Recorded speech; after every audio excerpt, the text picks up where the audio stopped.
অদ্ভুত। কই আমেরিকা আর কই সোনার বাংলাদেশ, স্পেশালি সরকারি চাকরির ক্ষেত্রে। এই অক্টোবরেই আমেরিকাতে চলছিল গভর্নমেন্ট শাটডাউন, যেখানে প্রায় ১৬ লক্ষ কর্মকর্তা আক্রান্ত হয়েছিলেন এবং যাদের মধ্যে একটা ভালো সংখ্যক চাকরি হারিয়েছেন।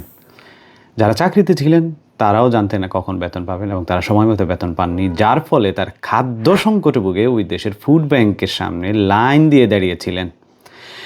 এই ফুড ব্যাংকে বিনামূল্যে খাদ্য সরবরাহ করা হয়, যেটা আমাদের দেশে উদাহরণ দিলে বলা যায় জাকাতের লাইনে দাঁড়ানোর মতো।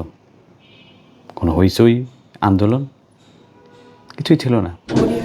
আর এই দিকে সোনার বাংলাদেশে সবাই দেখেছে সারা বছর কি পরিমাণ আন্দোলন হয়েছে। পড়াবো না, পরীক্ষা নিব না, কাজ করব না, আমার এই পদ লাগবে, সেই গ্রেড লাগবে, পে স্কেল লাগবে, ভাতা লাগবে।